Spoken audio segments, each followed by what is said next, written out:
ご視聴ありがとうございます。KK です。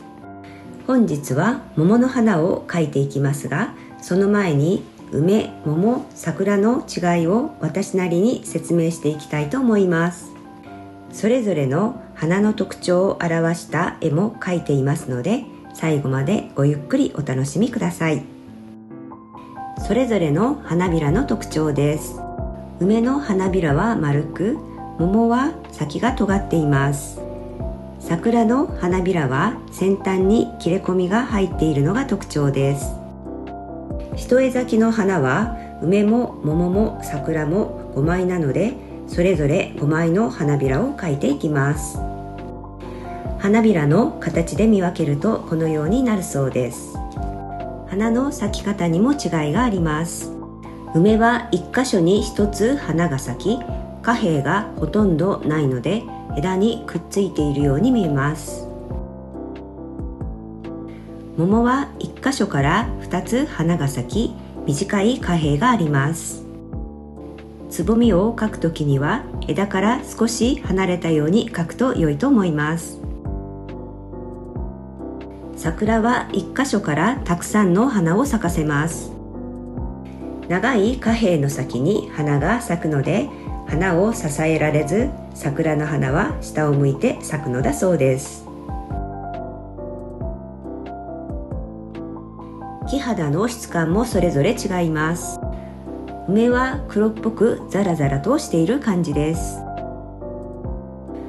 桃は少し白っぽく斑点模様があります。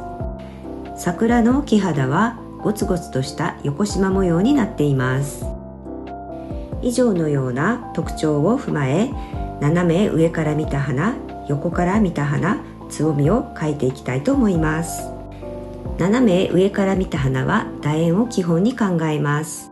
梅の花びらを描く場合、翻った部分を丸い曲線で描くのが良いのではないかと思います。横から見た花は薄いお椀のような形を描き、お椀の底から周辺に向かって花びらを描く感じです。つぼみは枝からすぐ出ているように描きましょう。桃の花びらは先が尖っているので、翻りの部分は山形になるように描くと良いでしょう。横から見た花やつぼみの場合は短い花柄を描き、枝から少し離れた感じにします。桜の花びらの先は割れているので、翻りの部分もそれを意識して描きます。小さく2つ山を描くような感じです。横向きの花やつぼみを描くときには長い花柄を描くと桜の特徴がよく出ると思います。では実際に筆で描いていきたいと思います。ピンクと白のダブルローディングでそれぞれの花びらを描いていきます。梅の丸い花びらです。桃の先の尖った花びらです。桜の先が割れている花びらです。次にフィルバート筆のストロークで描いていきたいと思います。梅の丸い花びら、桃の先の尖った花びら、桜の先が割れた花びらです。最後に丸筆のストロークで描いてみます。梅の丸い花びらは3回のストロークで、桃と桜は2回のストロークで描きました。それぞれの花を平筆のストロークで描くと次のようになります。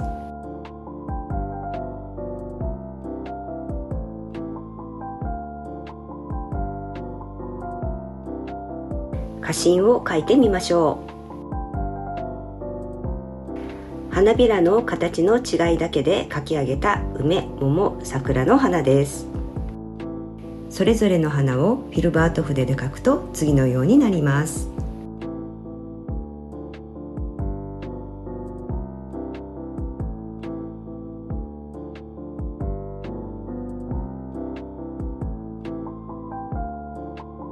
梅、桃、桜の正面から見た花を平筆とフィルバート筆で描いてみました。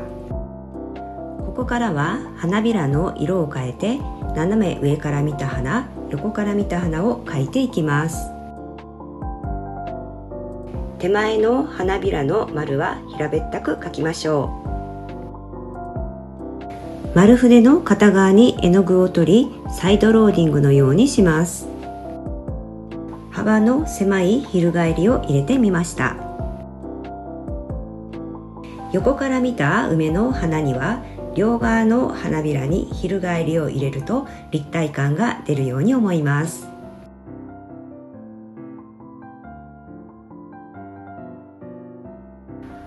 桃の花びらで翻りを描く場合は、手前の花びらは先を尖らせないでストロークをします。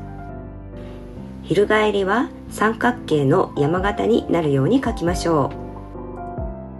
横にある花びらに翻りを描くと柔らかい印象になると思います。梅の花の時と同じで、横から見た花の両サイドの花びらに翻りを描くと立体感がよく出るように思います。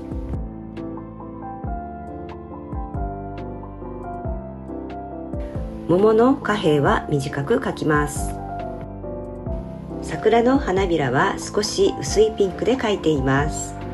翻りを描きたい花びらは先を丸く描いておきます。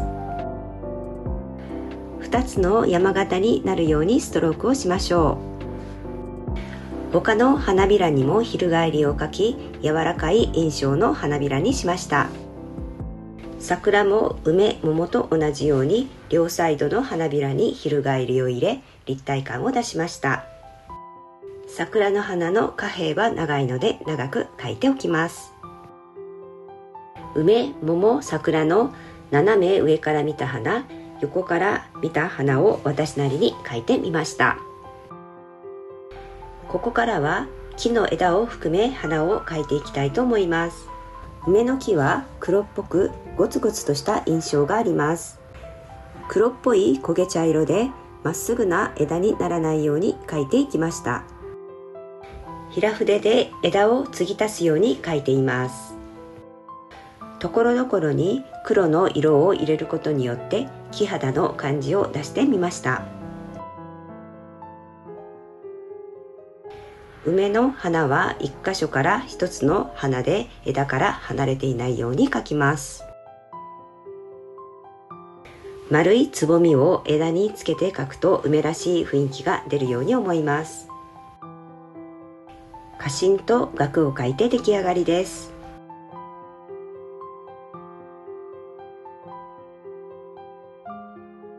桃の木肌は白っぽくツルツルとしているということなので、あまり節を作らずスッと伸びるように描いていきました。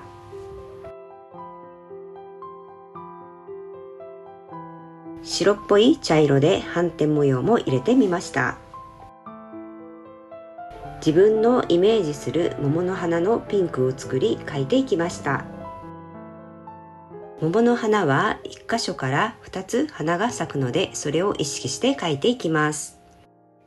つぼみや横向きの花が少し枝から離れているように描いています。萼と短い軸を描き、花芯を描いて花の出来上がりです。桃は花と葉が同時に開くそうなので、ここに葉を描いていきます。桃の花の絵が完成しました。桜の枝は自由に伸びているイメージがあります。焦げ茶色で横に広がっている枝を描きました。桜の木のゴツゴツとした横縞模様を白や黒っぽい茶色を使い描いてみました。桜の花は1箇所から多くの花が咲きます。たくさんの花を描くことで桜らしくなると思います。花柄が長いので枝から少し離れたつぼみを描いても良いでしょう。散っている花びらも描いてみました。萼や花柄、花芯を描いて出来上がりです。桜の花の絵の完成です。梅、桃、桜、咲き方の違いを意識してそれぞれの花を描いてみました。ここからは桃の花の絵の制作過程です。説明はテロップでしています。制作過程をお楽しみください。